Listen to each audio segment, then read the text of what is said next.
إن الحمد لله نحمده ونستعينه من يهده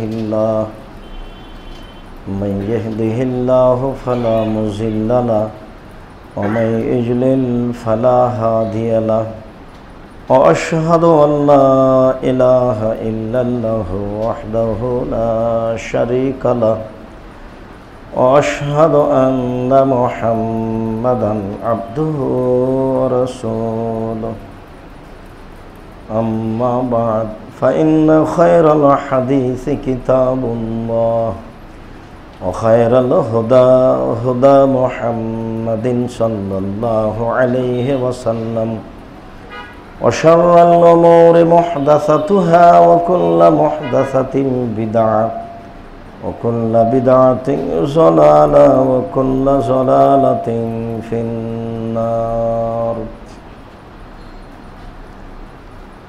أعوذ بالله من الشيطان الرجيم.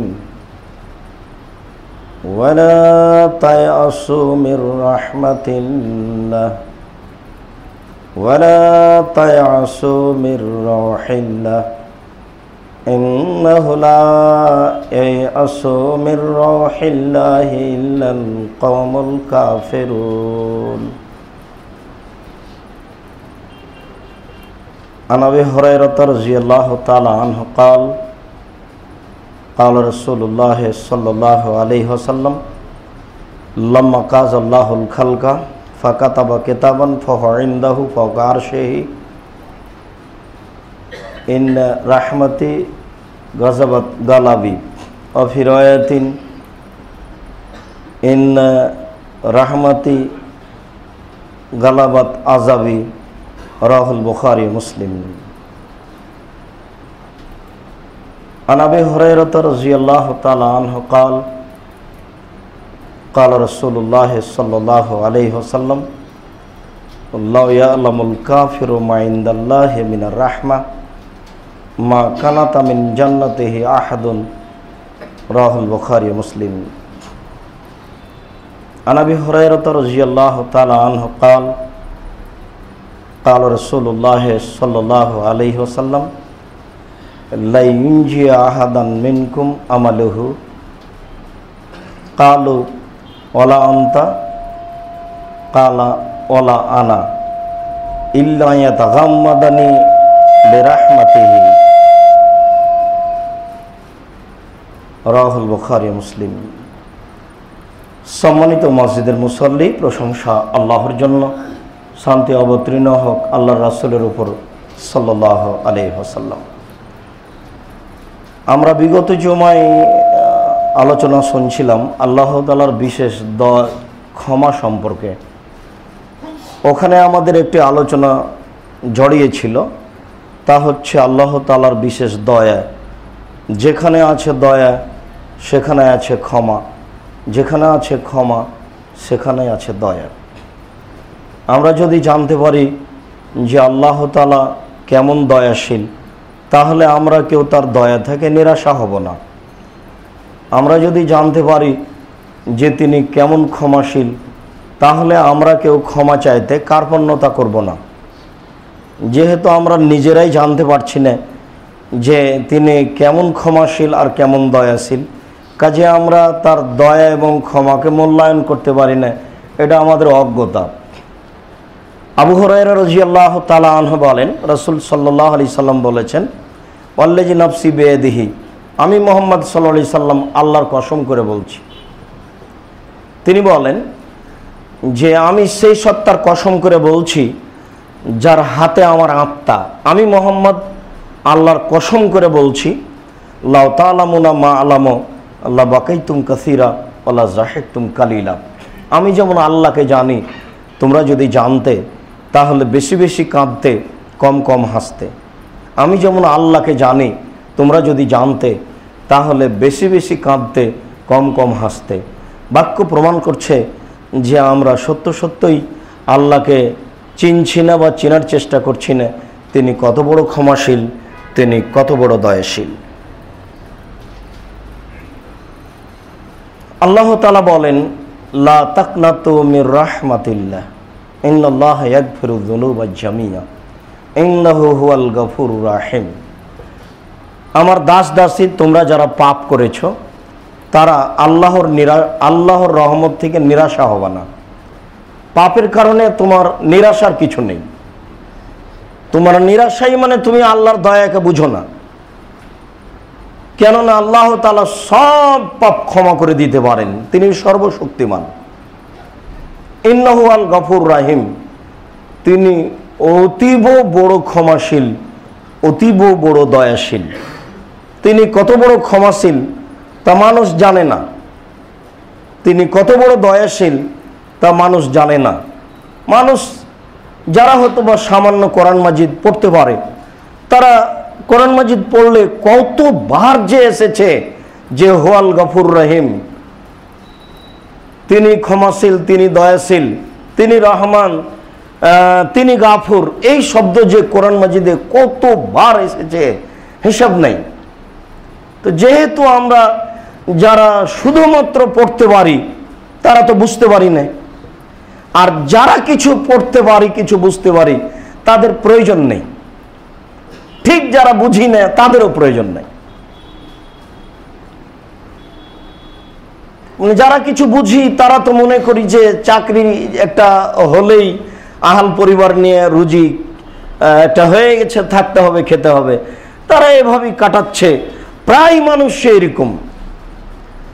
যারা আমরা দিন প্রচার করছি, এদেশের ভাষায় বক্তা হিসাবে জানি, তাদেরও প্রায় দেখা যাচ্ছে যে এটা একটা সময়কালীন, জনগণের সামনে কিছু ধর্মের কথা বলতে হবে তাই বলি মাত্র, আমাকেও পালন করতে হবে বা এই বিষয় নিয়ে ভাবতে হবে, এটা বহু দূরের কথা।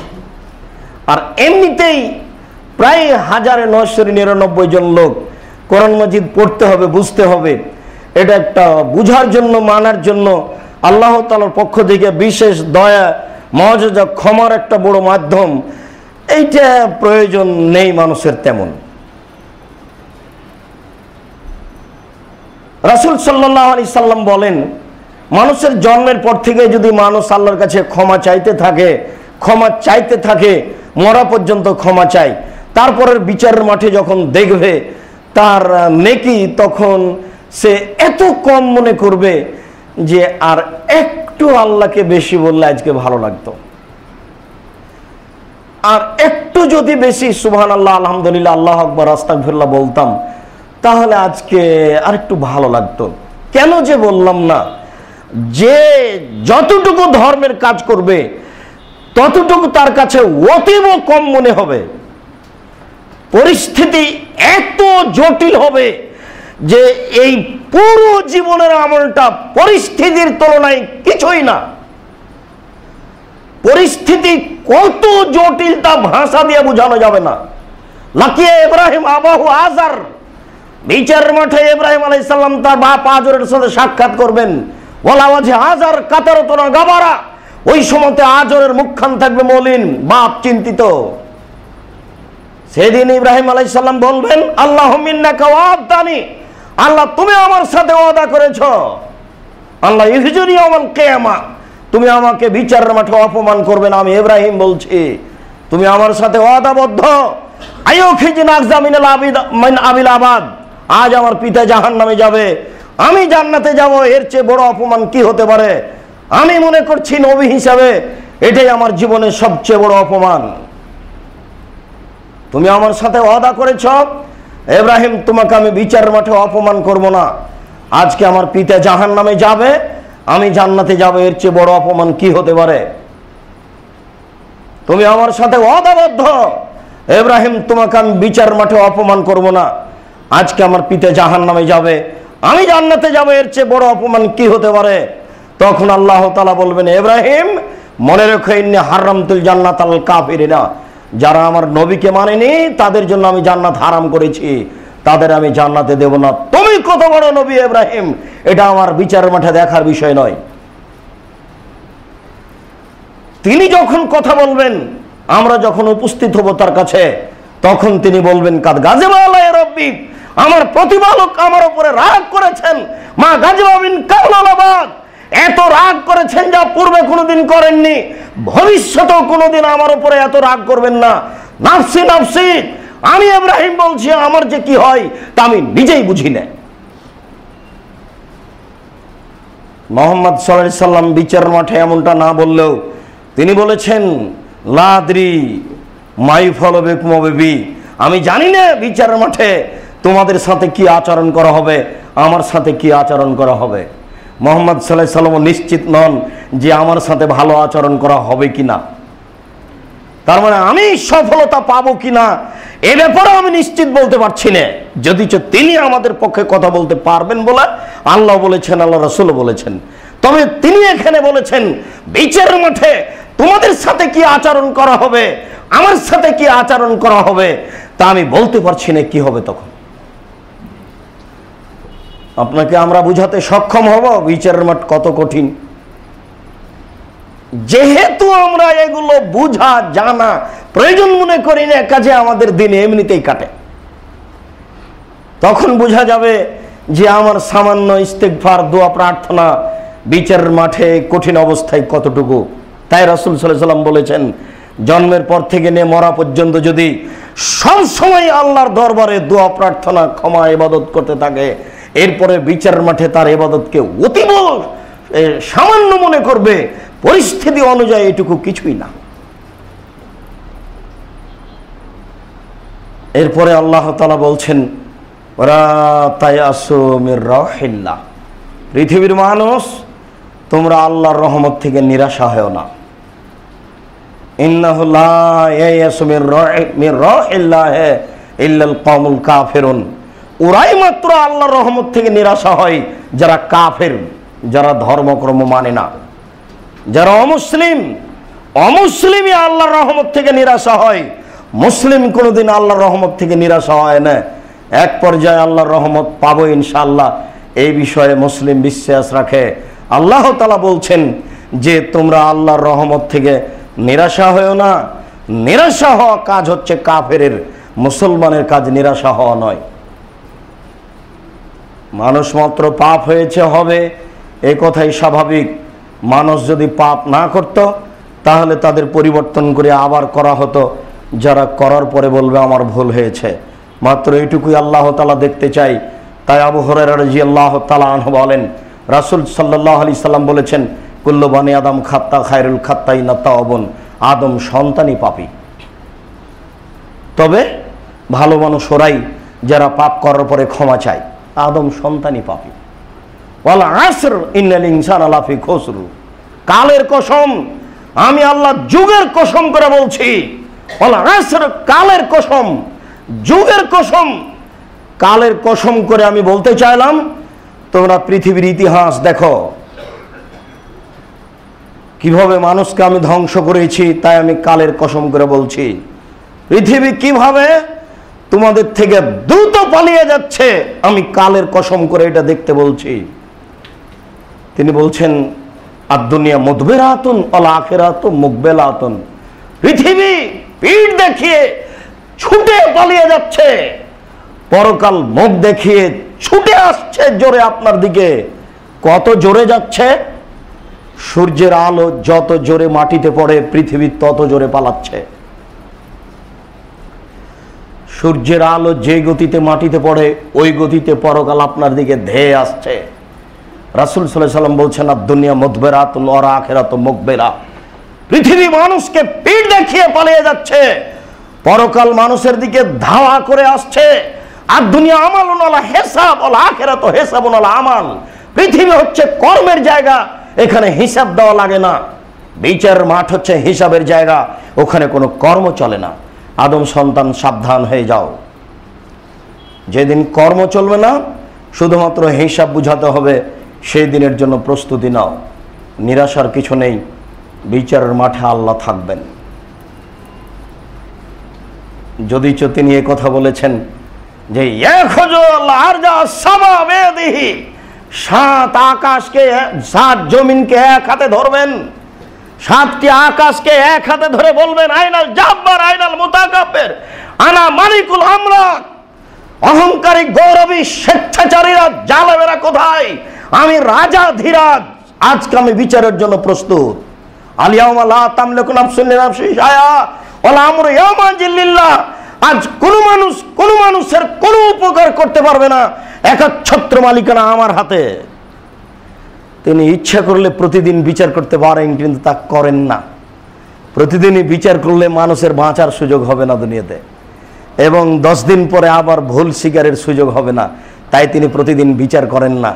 বিচারের মাঠে 7টি আকাশ হাতে নিয়ে, 7টি জমিন হাতে নিয়ে বলবেন, অহংকারী, স্বৈরাচারী, স্বেচ্ছাচারী, জালেমেরা কোথায়? আমি রাজাধিরাজ।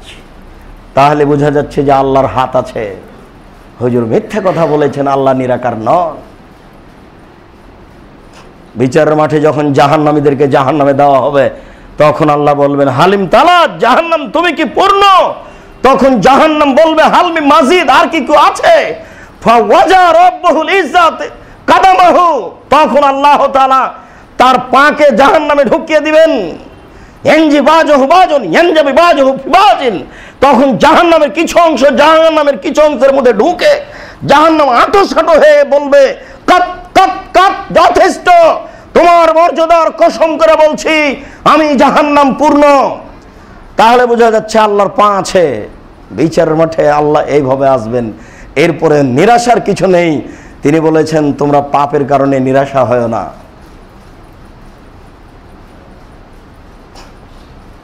যেদিন আল্লাহ তাআলা ঈসা আলাইহিস সালামকে বলবেন, ঈসা, তুমি আর তোমার মা মারিয়াম, মা বেটা কি জাতিকে বলেছো যে আমরা দুইজন আল্লাহ? তুমি কি বলেছো যে তোমার মা আল্লাহর স্ত্রী? এরকম কি বলেছো? তখন ঈসা আলাইহিস সালাম বলবেন, আমি দুনিয়াতে যা বলেছি তা তোমার সামনে ঘটেছে। আমি চলে আসার পরে মানুষ যা করেছে তুমি সেটা জানো। আমি তোমার কথার উত্তরে বলছি, ইন তুআযিবহুম ফাইন্নাহুম ইবাদুকা, আজকে যদি তুমি পৃথিবীর মানুষকে শাস্তি দাও তাহলে তারা তোমার বান্দা। শাস্তি দিলেই কি আর না দিলেই কি? আমি ঈসা বলছি, আমি যখন দুনিয়াতে ছিলাম তখন আমি কি করেছি তুমি দেখেছো। আমি চলে আসার পরে জনগণ কি করেছে সেটা তুমি জানো। আমি কাউকে বলিনি আমি আল্লাহ। অতএব আমি বলছি, ইন তুআযিবহুম ফাইন্নাহুম ইবাদুকা, আজকে যদি তুমি তাদের শাস্তি দাও তাহলে তারা তোমার বান্দা। দিবা দাও, আমার কি করার আছে? ওয়াইন তাগফির লাহুম ফাইন্নাকা আনতাল আজিজুল হাকিম, তুমি তাদের যদি ক্ষমা করে দাও তাহলে তুমি পরাক্রমশালী, তুমি প্রজ্ঞাময় মহাজ্ঞানীর অধিকারী, তোমাকে কেউ পারে না। বিচারের মাঠে তুমি যদি ক্ষমা করে দাও ফেরাউনকে, তোমার কেউ বিচার করতে পারে না। তুমি ধ্বংস করে দিয়েছো নূহ আলাইহিস সালামের সম্প্রদায়কে পানি দিয়ে, তোমার বিচার কেউ করতে পারেনি।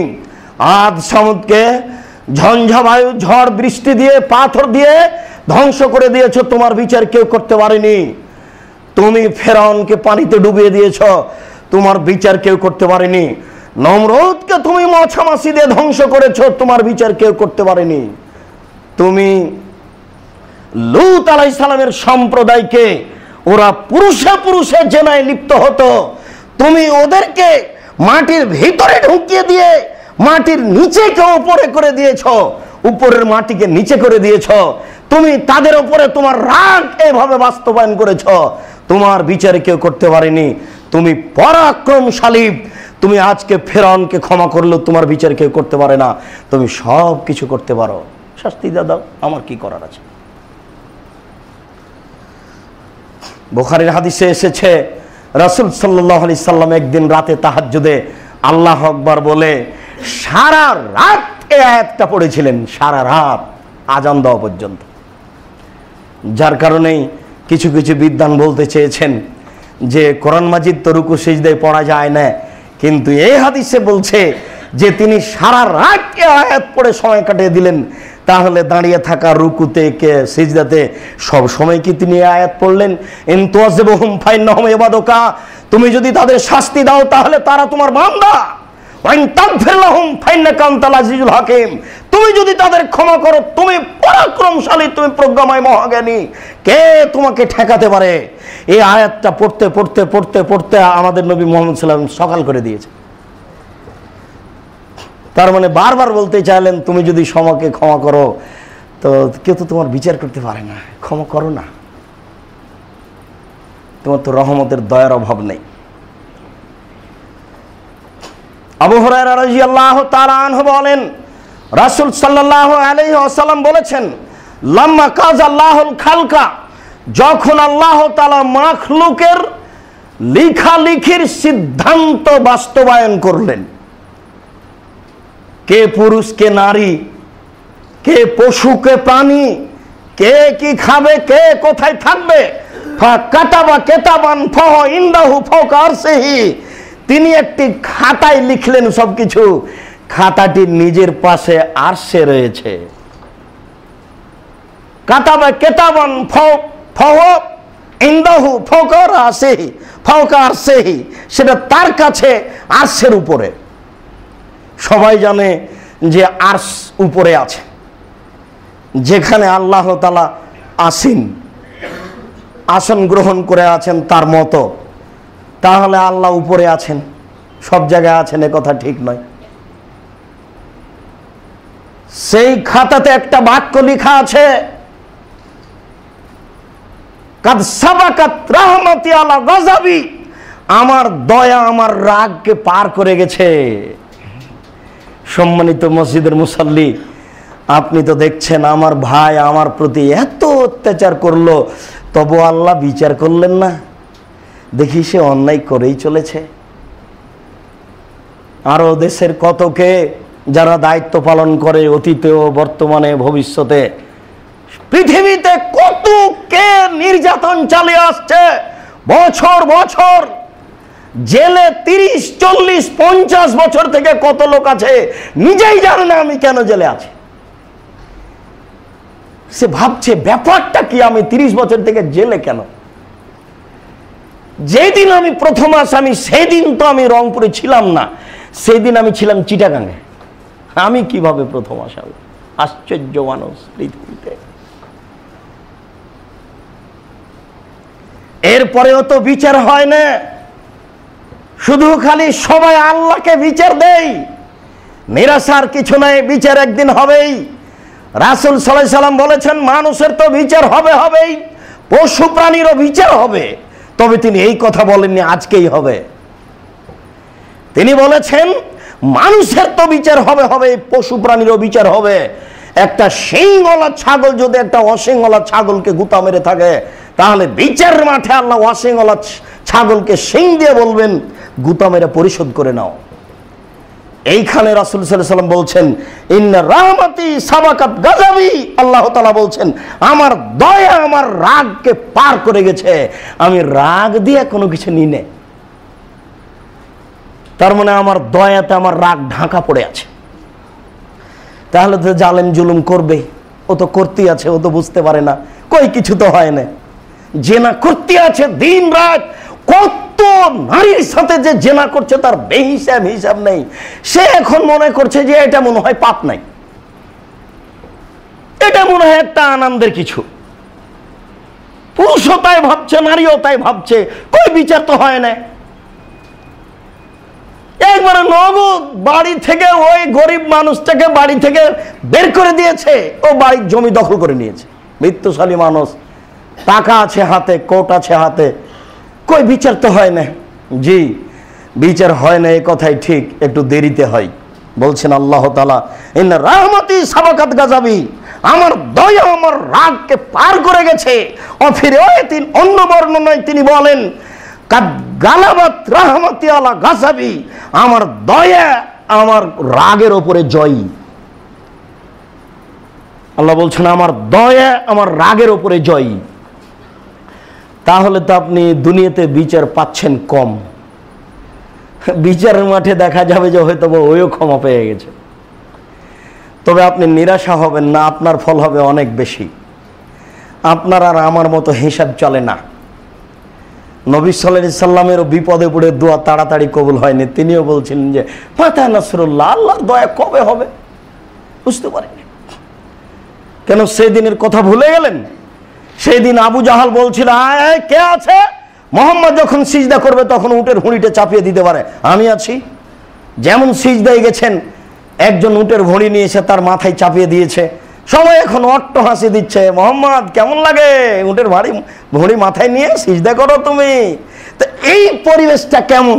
আপনাকে খারাপ লাগে, আল্লাহকে খারাপ লাগে না? কেউ বলল, ফাতেমা তোমার আব্বার অবস্থা এই। ফাতেমা দৌড়িয়ে এসে ভড়িটা সরিয়ে ছোট মেয়ে এদেরকে গালি দেওয়ার জন্য চেষ্টা করলেন। কি ভাষায় গালি দিলেন তা বোঝা গেল না। আল্লাহ রাসূল মাথা উঠিয়ে বদদোয়া করলেন, আল্লাহ Walid ibn Mughira, Shaiba, Utba, Abu Jahl এদের তুমি ধ্বংস করো। এই ধ্বংস করো কথাটা তিনি বিপদে পড়ে বলেছিলেন, নির্যাতিত হয়ে। এরপরে কথাটা কবুল হয়েছিল 12 বছর পরে বদরের মাঠে। আমারটা নাও হতে পারে। আমার প্রতি জুলুম করতে করতে ও ভুলে গেছে যে এটা জুলুম, ও মনে করছে যে ঠিক করেছে। তার মানে তার দয়া তার রাগের উপরে পার হয়ে আছে, যার কারণে আমি আর আপনি বুঝতে পারছি না যে বিচার হয় না কেন। আবু হুরায়রা রাদিয়াল্লাহু তাআলা আনহু বলেন, রাসূল সাল্লাল্লাহু আলাইহি ওয়াসাল্লাম বলেছেন, লা ইয়ালামুল কাফিরু মা ইনদাল্লাহি মিনার রাহমা। কাফের যদি জানতো আল্লাহর কাছে কত দয়া আছে, মা কানাতা মিন জান্নাতিহি আহাদুন, তাহলে কোন মানুষ নিরাশা হতো না জান্নাত পাবো না বলে।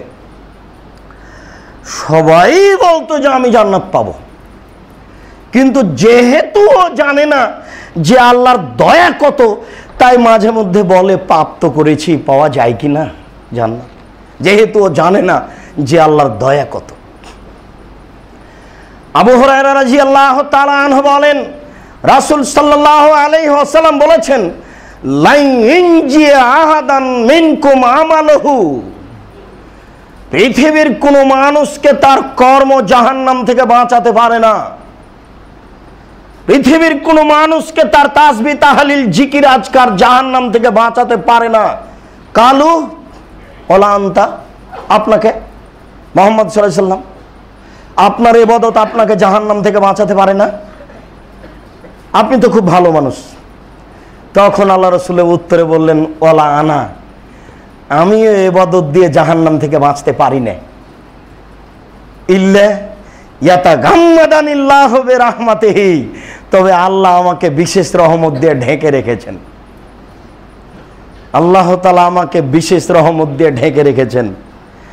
এই কথা বলার পরে তিনি বলছেন, সাদ্দাদু ওয়া কারিবু, মধ্যম পন্থায় আল্লাহকে ডাকো, ওয়ারদু আল্লাহকে সকালে ডাকো, ও রুহু আল্লাহকে বিকালে ডাকো, ও শাইউম মিনাদ দুলজা, রাতের অন্ধকারে আল্লাহকে ডাকো। সকালে, সন্ধ্যায়, রাত 2টা 1টার পরে, 3টার সময়ে আল্লাহ তাআলার রাসূল আল্লাহকে ডাকতে বললেন। আমিও আল্লাহর রহমত ছাড়া জান্নাত পাবো না, এই কথা ঠিক। তবে আল্লাহ তাআলা আমাকে বিশেষ দয়া দিয়ে ঢেকে রেখেছেন। তোমরাও দয়া চাও, সকালে চাও, বিকালে চাও, রাতের অন্ধকারে চাও। তোমরা আল্লাহর কাছে দয়া চাও, সকালে চাও, বিকালে চাও, রাতের অন্ধকারে চাও। জুমার দিন আসরের পর থেকে নিয়ে সন্ধ্যা পর্যন্ত বরাদ্দ করে দেন আজ থেকে। জীবনে অনেক কিছু করেছি, আহাল পরিবার তোমরা একটু থাকো, আমি জুমার দিন আসর থেকে নিয়ে সূর্য ডোবা পর্যন্ত এই সময়টুকু আমি এতেকাফের মধ্যে দিয়ে দিলাম। ফজরের সালাতের পরে 10 মিনিট, 15 মিনিট, 20 মিনিট, আধ ঘন্টা জিকির আজকারের জন্য দিয়ে দেন। মাগরিবের সালাতের পরে 20 মিনিট, 30 মিনিট, 40 মিনিট আপনার ওই আল্লাহর জন্য দিয়ে দেন, এটা বরাদ্দ করে দেন। তাহলে সকালে হলো, বিকালে হলো, রাতে ঘুম ভাঙলে 2 রাকাত সালাত আদায় করে কান্নাকাটি করবেন, তাহলে রাতে হলো রহমত হবে ইনশাআল্লাহ। আবু হুরায়রা রাদিয়াল্লাহু তাআলা আনহু বলেন, রাসূল সাল্লাল্লাহু আলাইহি সাল্লাম বলেছেন, আল জান্নাতু আকরাবু ইলা আহাদিকুম মিন শিরাকি নালিহি, জান্নাত তোমার জুতার ফিতার চেয়ে কাছে। তোমার পায়ের স্যান্ডেলের ফিতাটা তোমার কতটুকু দূরে? কিছুই দূরে নয়, ও তো আমার পায়ের সাথে লাগা। আল্লাহ রাসূল বলছেন যে তোমার জুতার ফিতাটা তোমার যতটুকু নিকটে, জান্নাত তোমার কাছে তার চেয়ে অনেক অনেক অনেক বেশি নিকটে। জান্নাত পাবো না মানে পাবো ইনশাআল্লাহ। পরের বাক্যে বললেন অন্নার মিসলা জালিক, জাহান্নাম এরূপ। এবার তাহলে জুতার ফিতা আমার নিকটে যতটুকু নিকটে, জাহান্নাম তার চেয়ে অনেক অনেক অনেক বেশি নিকটে। খুব সাবধান থাকতে হবে। 24 ঘন্টা 24 ঘন্টা আপনি জেলখানায় আছেন। আর দুনিয়া সিজনুল মোমেন, দুনিয়া হচ্ছে মোমেনের জন্য কারাগার। কোনো কাজ নিজ ইচ্ছায় করা চলে না। এক গ্লাস পানি পান করলে 5টা বিধান লাগে। খুব সাবধান। 24 ঘন্টা প্রস্তুত। জাহান্নাম আমার নিকটে, আমার পায়ের জুতার ফিতা আমার যত নিকটে, জাহান্নাম তার চেয়ে আমার অনেক অনেক অনেক বেশি নিকটে। তবে জান্নাত এরূপ। আগে জান্নাতের কথা বলেছেন, পরে জাহান্নামের কথা বলেছেন। আমরা বলছিলাম নিরাশার কিছু নেই, রহমত পাবো ইনশাআল্লাহ। আবু হুরায়রা রাদিয়াল্লাহু তাআলা আনহু বলেন, রাসূল সাল্লাল্লাহু আলাইহি ওয়াসাল্লাম বলেছেন, আসরাফা রাজুলুন আলা নাফসিহি, হাজার হাজার বছর আগের কথা। একটা মানুষ তার নিজের উপরে খুব অত্যাচার করেছিল, পাপ করেছিল। ফালাম্মা হাজারাহুল মওত, যখন মরণ তার কাছে চলে আসলো, আশা নিয়ে তখন তার ছেলেদেরকে সে উপদেশ দিল। উপদেশ দিয়ে বলল, ফালাম্মা মাতা, যখন তোমাদের পিতা মারা যাবে তখন তোমরা একটা কাজ করিও, ফাহারে কুহ, তোমরা তাকে আগুন দিয়ে জ্বালিয়ে দিও। সুম্মাজর নিসফাউফিল বাররে অনিসফাউফিল বাহারে, তার অর্ধেক ছাই পানিতে ফেলে দিও, অর্ধেক ছাই মাটিতে ফেলে দিও। কেন? লাইন কাদার আল্লাহ আলাইহে লাইয়াদ্দেবান্নাহু আযাবান লাইয়াদ্দেবাহাদান ফিল আলামিন, তাকে যদি আল্লাহ ধরতে পারে তাহলে এত শাস্তি দিবেন, পৃথিবীর কোনো মানুষকে আল্লাহ তো শাস্তি দিবেন না। তাহলে ছেলেদেরকে পিতা বলল যে আমি পৃথিবীতে সবচেয়ে বড় পাপী, আমার চেয়ে বড় পাপী পৃথিবীতে আছে এটা আমি মনে করি না। অতএব আল্লাহ যেন আমাকে ধরতে না পারে এই কাজটা তোমরা করিও, আমি তোমাদেরকে বলে গেলাম। ফালামা মাতা ফালুমা মারাহুম, পিতা যখন মারা গেল ছেলেরা তাই করলো পিতা যা বলেছিল। ফামার আল্লাহ আল বাহারা ফাজামাবে মা ফিহে, আল্লাহ সাগরকে বললেন ছাইগুলি জমা করে দাও। আমার আল্লাহুল বাররা ফাজামাবে মা ফিহে, তিনি মাটিকে বললেন ছাইগুলি জমা করে দাও। মাটি এবং সাগর ছাইগুলি জমা করে দিল। মাটি এবং সাগর জড়বস্তু, আল্লাহর কথা মানে। আদম সন্তান আল্লাহর কথা মানে না। আদম সন্তান বড় নিমুখ হারাম। আপনি আর আমি তার মধ্যে আছি এখনো। কেন? আপনি জানেন না দাড়ি চাঁচা যায় না? কতবার বলেছি বলুন তো দেখি। আজকেও দাড়ি চেঁচে এসেছেন, শরম মনে হয় না? লজ্জা মনে হয় না? হওয়া তো উচিত, লজ্জা তো হওয়া উচিত। জি, আপনার স্ত্রী বাজারে ঘুরে বেড়ায়, আপনি মারা গেছেন নাকি? আপনার বড় ছেলে মারা গেছে, ও কবরে গেছে, ও বাজারে ঘুরে কেন? কেন ঘুরবে? দুনিয়া পরাজয় হয়ে গেছে সেজন্য আপনি হবেন, আপনার স্ত্রী হবে? কে বলেছে?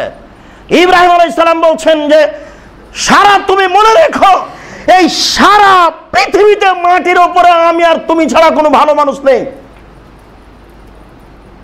সারা পৃথিবীতে ইব্রাহিম আলাইহিস সালাম তার স্ত্রী ছাড়া কেউ কোনো ভালো মানুষ নাই। এই কথা ইব্রাহিম আলাইহিস সালাম তার স্ত্রীর সামনে বললেন জোর গলায়। দুইজন মিলেই সারা পৃথিবী চলে, আর কেউ ভালো মানুষ নেই। তবুও তাদের চলে, আপনার চলে না? আপনার কেন চলে না? ঢাকা শহরে এখন এই মুহূর্তে এমন কতগুলি পরিবার আছে যার ভেতরের পায়জামাটা, ভেতরের সালোয়ার কামিজটা পুরুষ দেখে নিলে সেটা আগুন দিয়ে জ্বালিয়ে দেবে। এরকম পর্দার মেয়ে ঢাকা শহরে আছে এখন। তাহলে আপনার চেয়ে সে ভালো? তার বোরকার নিচে যে কাপড়গুলি আছে এই কাপড়গুলি পুরুষে যদি দেখে, বেপর্দা হওয়া তো বহু দূরের কথা, বাজারে যাওয়া তো বহু দূরের কথা, ওটা ভাবাই যায় না। ওর বোরকার নিচের কাপড়গুলো যদি পুরুষে দেখে তাহলে ও কাপড়ই পরবে না, ওটাকে আগুন দিয়ে জ্বালিয়ে দিবে। এখনো উপস্থিত ঢাকা শহরে আছে। তাহলে আপনি আপনার পারিবারিকভাবে কত পিছে কেন ভাবছেন না? ভাবা যায় না কেন? না ভাবার কি আছে? আদম সন্তান বড় নিমুখ হারাম, আল্লাহর আদেশ মানে না, কথা শুনে মূল্যায়ন করে না। এবার মানুষ রেডি করার পরে আল্লাহ বলছেন রেমা ফালতা হাজা, এটা করলে কেন? তুমি তোমার ছেলেদেরকে এভাবে বললে কেন? তখনও বলছে মিন খাসিয়াতিকা আনতা আলাম ইয়া রাব্বি, হে আমার প্রতিপালক, তোমার ভয়ে করেছি, তুমি ভালো জানো। প্রথমে বলেছে তুমি আমার প্রতিপালক, তারপরে বলেছে তুমি ভালো জানো, তার মানে আমি কেন এই কাজ করেছি এটা তুমি ভালো জানো, তাহলে তার আল্লাহতে বিশ্বাস ছিল। অন্তা আলাম, তুমি ভালো জানো আমি কেন করেছি, তোমার ভয় করেছি। যখন এই কথা বলল, ফা গাফর আল্লাহ, আল্লাহ তাকে মাফ করে দিলেন। তাহলে বোঝা যাচ্ছে কোনো একটা কাজ যদি আল্লাহর ভয়ে হয় তাহলে সেটার একদিন ফল পাওয়া যাবে। আল্লাহর ভয়ে কিছু হওয়া উচিত। আল্লাহর ভয় কি এটা বুঝতেই পারি না, এমনিতেই চলছে জীবন। তাহলে কেমনে আমি ভয়ে কিছু করছি আর করবো না এটা বুঝবো? আল্লাহ তুমি আমাদের বুঝার তৌফিক দান করো। আল্লাহুম্মা আমিন। আল্লাহুম্মা সাল্লি আলাইহি, আল্লাহুম্মা বারিক আলাইহি। আলহামদুলিল্লাহ ওয়াহদা ওয়াসসালাতু ওয়াসসালামু আলা মান লা নাবিয়্যা বাদা। আব্দুল্লাহ ইবনে আব্বাস রাদিয়াল্লাহু তাআলা আনহু বলেন, রাসূল সাল্লাল্লাহু আলাইহি সাল্লাম বলেছেন, ইন্নাল্লাহা কাতাবাল হাসানাতি ওয়াস সায়াত। আল্লাহ তাআলা নিজে ফেরেশতা দিয়ে পাপ এবং নেকিকে লিখেন। মান হাম্মা বে হাসানাতিন ফালাম ইয়ামালহা, কেউ যদি একটা নেকির কাজ করব মনে করে না করে, ফা কাতাবাল্লাহু লাহু ফা কাতাবাহাল্লাহু লাহু ইনদাহু হাসানাতান কামেলা, তাহলে আল্লাহ তার জন্য পূর্ণ এক নেকি লিখে দিবেন। করতে চেয়েছিল করেনি। ওমান হাম্মা হাসানাতান ফা আমেলাহা, কোন মানুষ ভালো কাজ করতে চেয়েছিল করেছে, ফা কাতাবাহাল্লাহু লাহু ইনদাহু আসারা হাসানাতিন ইলা সাবমিয়াতিন ইলা আযাফিন কাসীরা, তাহলে আল্লাহ প্রথমে 10 লিখবেন, তারপর 700, তারপর হাজার হাজার কোটি কোটি, ওটা বাড়াতেই থাকবেন।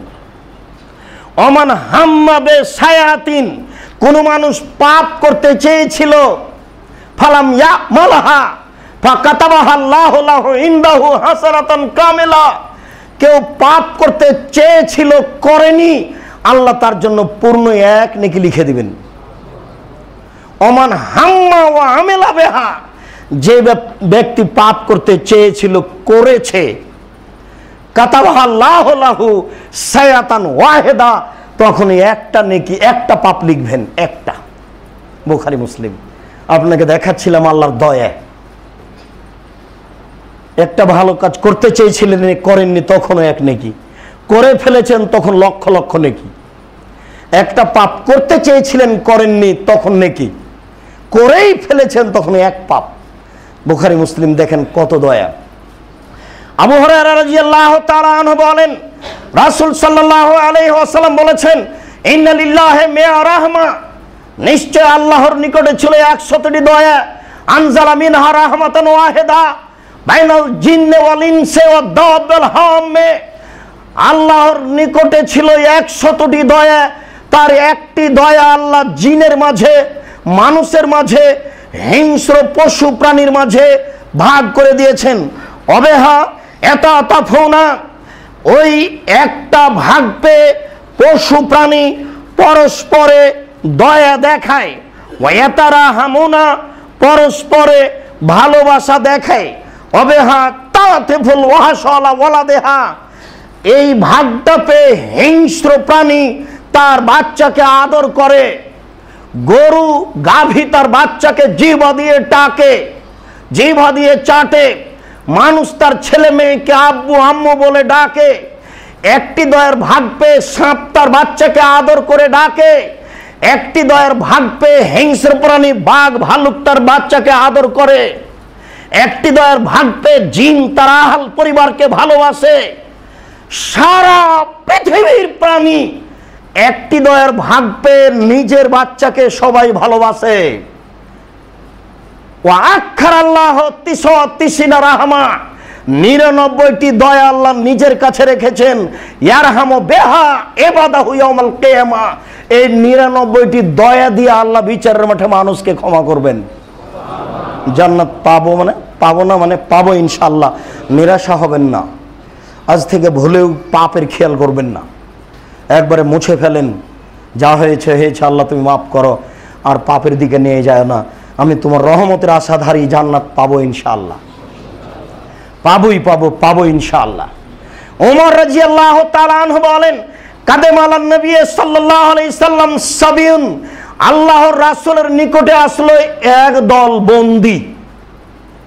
ফায়দা ইমরাতুন তাআল্লাবু সাদিওহা তাসা, দেখা গেল একটি মহিলা খুব ছুটাছুটি করছে, তার স্তনে দুধ পরিপূর্ণ হয়ে আছে, তার স্তন থেকে দুধ বহে পড়ছে, এত স্তনে দুধ বেশি হয়েছে।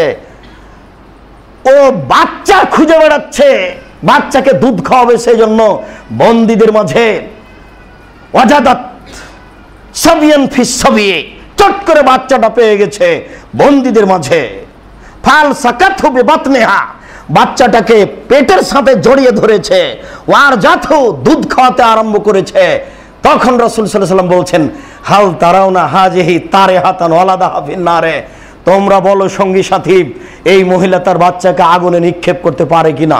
বললেন আল্লাহ, জি না, এটা অসম্ভব, এটা হতে পারে নাকি? একটা বাচ্চাকে পাওয়ার জন্য কিভাবে ছুটাছুটি করছিল, স্তন থেকে দুধ বহে পড়ছিল, বাচ্চা পাওয়ার সাথে সাথে বুকে জড়িয়ে ধরেছে, বাচ্চাকে দুধ খাওয়াচ্ছে, সে কি তার বাচ্চাকে আগুনে ফেলতে পারে? তখন আল্লাহ রাসূল বলছেন, লাল্লাহু আরহামু আলা ইবাদিহি মিন হাজিহি ওয়ালাদিহা, এই মহিলা তার বাচ্চার উপরে যত দয়াশীল, আল্লাহ তার বান্দার উপরে তার চেয়ে অনেক অনেক অনেক বেশি দয়াশীল। বলেন আল্লাহ তার বান্দাকে কেন জাহান্নামে দিবেন? জাহান্নামে দিতে চায় না। বোকা মানুষ জোর করে জাহান্নামে যাবে, জোর করে যাবেই। রাসূল সাল্লাল্লাহু আলাইহি ওয়াসাল্লাম বলছেন, আমি ওদেরকে জাহান্নাম থেকে কোমরের বেড়ি ধরে এইভাবে টেনে ধরছি, না না জাহান্নামে যায় না, আমি ওদের কোমরের বেড়ি ধরে এইভাবে টেনে ধরছি। কিন্তু মানুষ জাহান্নামে যাচ্ছে ওইভাবে যে ল্যাম্প জ্বলে উঠেছে, ও পোকাগুলি কীট পতঙ্গগুলি খালি ঝাঁপ দিয়ে যাচ্ছে, আগুনে ঝাঁপ দিয়ে যাচ্ছে, আর যেই ল্যাম্পটা জ্বেলেছে ও বারবার চেষ্টা করছে যেন ওই আগুনের উপরে না পড়ে। এই অবস্থাটা যেমন আমি মুহাম্মদ সাল্লাল্লাহু আলাইহি সাল্লাম মানুষকে জাহান্নাম থেকে বাঁচাতে চাচ্ছি তেমন, কিন্তু মানুষ জোর করে জাহান্নামে পড়ে যাচ্ছে। আবু হুরায়রা রাদিয়াল্লাহু তাআলা আনহু বলেন, রাসূল সাল্লাল্লাহু আলাইহি সাল্লাম বলেছেন, ওয়া দানি রাব্বি আইয়ুদখিলা মিন উম্মতি ৭০,০০০ বেগের হিসাব ওয়াল আযাব, আল্লাহ তাআলা আমার সাথে ওয়াদা করেছেন, আমাদের নবী মুহাম্মদ সাল্লাল্লাহু আলাইহি সাল্লাম বলেন, আল্লাহ তাআলা আমার সাথে ওয়াদা করেছেন আমার উম্মতের ৭০,০০০ মানুষকে হিসাব ছাড়াই জান্নাতে দিবেন, তাদের কোনো হিসাব হবে না। মা কুল্লি আলফিন সাবুনা আলফ, আরও ৭০,০০০-এর প্রত্যেক হাজারের সাথে আরও ৭০,০০০, ৭০,০০০-এর প্রত্যেক ১,০০০-এর সাথে আরও ৭০,০০০, এইভাবে আল্লাহ তাআলা আমার সাথে ওয়াদা করেছেন। এরপরে বলছেন, সুম্মা সালাসা হাসায়াতিন মিন হাসায়াত রব্বি, এরপরে বিচারের মাঠে আমার প্রতিপালক তার ৩ অঞ্জলি মানুষ জাহান্নাম থেকে নিয়ে জান্নাতে দিয়ে দিবেন, এই ওয়াদা তিনি আমার সাথে করেছেন। এরপরে বিচারের মাঠে তিনি ৩ অঞ্জলি মানুষ জাহান্নাম থেকে নিয়ে জান্নাতে দিয়ে দিবেন। তাই তো সেই কালে ১৬ ভাষার পণ্ডিত ডক্টর শহীদুল্লাহ মাওলানা আব্দুল্লাহিল কাফি আল কোরাইশিকে বলেছিলেন, জনাব আল্লাহর হাত কি ছোট? আল্লাহর হাত জাহান্নামের চেয়ে বড়। আল্লাহ তাআলা যখন জাহান্নামে হাত ঢুকিয়ে অঞ্জলিতে করে মানুষ বের করে জান্নাতে দিয়ে দিবেন, তখন সবাই চলে আসবে, জাহান্নাম এমনিতেই পড়ে থাকবে, ফেরাউনও আসতে পারে। তখন মাওলানা আব্দুল্লাহিল কাফি আল কোরাইশি বলেছিলেন, জনাব মনে রাখবেন, অন্তরে ঈমান থাকবে না যার, অঞ্জলিতে আসার সুযোগ হবে না তার। মনে রাখবেন, অন্তরে ঈমান থাকবে না যার, অঞ্জলিতে আসার সুযোগ হবে না তার। বাংলাদেশের মাটি, জন্মদিনও পালন করে আপনি ওই জন্মের বাচ্চাটাকে মুশরিক বানালেন, বলেন ও কি করে জান্নাতে যাবে? মাথায় কি ঢুকলো আপনার? আচ্ছা, ওর জন্য জন্মদিবস পালন করছেন কেন? বোকা স্ত্রীকে বলতে পারেন না যে তুমি একটু দোয়া করো না গো, তুমি ওর জন্মটাকেও মুশরিক বানিয়ে দিলে তাকে। কত বড় মানুষ অবুঝ! ভারত বাংলাদেশ মানে ওদের শিরক আর বিদআত একবারে বিপদ সীমার উপর দিয়ে চলছে, বন্যাকে বলে বিপদ সীমা। এদেশে শিরক আর বিদআত বিপদ সীমার উপর দিয়ে চলছে।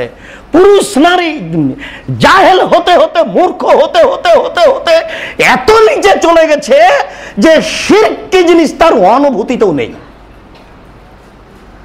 এই কথাটাই রাসূল সাল্লাল্লাহু আলাইহি ওয়াসাল্লাম বলেছেন, এই শোনো, কালো পাথরের ওপরে একেবারেই ছোট্ট পিপিলিকা হেঁটে বেড়াবে, দেখা যাবে না, এইটা যেমন মানুষের ভিতরে শিরক ঢুকে যাবে, এইটা তেমন। কালো পাথরে কালো পিপিড়া, ছোট্ট ক্ষুদ্র পিপিড়া হেঁটে বেড়াবে, মানুষ চিনতে পারবে না, দেখতে পাবে না, মানুষ এইভাবে শিরকের মধ্যে ঢুকে যাবে। এখন তো প্রকাশ্যেই শিরকের মধ্যে ঢুকে আছি, অন্তরে ঈমান থাকবে না যার, আল্লাহর বিশেষ হাতে যাবে না সে। আল্লাহ, তোমার রহমতের অভাব নেই, তোমার দয়ার অভাব নেই। আমরা মানুষ, আমরা ভুলের ঊর্ধ্বে নই, আমরা আসলে জান্নাত পেতে চাচ্ছি, তুমি আমাদের মাফ করো। রব্বিক ফির ওয়ারহাম ওয়া আনতা খায়রুর রাহিমিন, তুমি দয়া করো, তুমি ক্ষমা করো, তুমি সবচেয়ে বড় দয়াবান। আন্নি মাসানিয়া যুররা ওয়া আনতা আরহামুর রাহিমিন, আমরা বড় বিপদে, তুমি বড় দয়াবান। আমরা বড় বিপদে, তুমি বড় দয়াবান। রব্বি, হে আমার প্রতিপালক, আউজিনি আন আশকুরা নি'মাতাকাল্লাতী আন'আমতা আলাইয়া ওয়া আলা ওয়ালিদাইয়া, তুমি একটু ক্ষমতাশীল করো যেন তোমার শুকরিয়া আদায় করতে পারি। তুমি যে নিয়ামত আমার উপরে করেছো, আমার বাপের উপরে করেছো, আমাদের উপরে করেছো, সৎ আমল করার তৌফিক দান করো। ওয়াজআলনি বিরাহমাতিকা ফি ইবাদিকা সলিহিন, তোমার বিশেষ রহমত দিয়ে আমাদেরকে সলেহ ভালো মানুষের মধ্যে করে দাও। প্রতিপালক, আমাদের যারা মারা গেছে তুমি তাদের কবরের শাস্তি মাফ করো। আমরা যারা অসুস্থ তুমি তাদের আরোগ্য দান করো। আমরা যারা বেঁচে আছি তাদেরকে তোমার রাসূলের পদ্ধতি অনুযায়ী চলার তৌফিক দান করো। তুমি বিশেষ রহমতের মালিক, আমরা অবগত হলাম, তুমি একটু দয়া করো। তোমার একটু দয়ার ভিখারি, তোমার রহমতের অভাব নাই, তুমি একটু দয়া করো। আহাল পরিবার নিয়ে তোমার একটু দয়া পেতে চাই, তুমি কবুল করো। আহাল পরিবার নিয়ে তোমার একটু দয়া পেতে চাই, তুমি কবুল করো। তুমি একটু দয়া করে আমাদেরকে জাহান্নাম থেকে বাঁচাও। এ দাবি, এ দাওয়া, এ দোয়া তোমার দরবারে রেখে আজকের জুমার খুতবা এখানে শেষ করলাম। সাল্লাল্লাহু আলাইহি ওয়াসাল্লাম।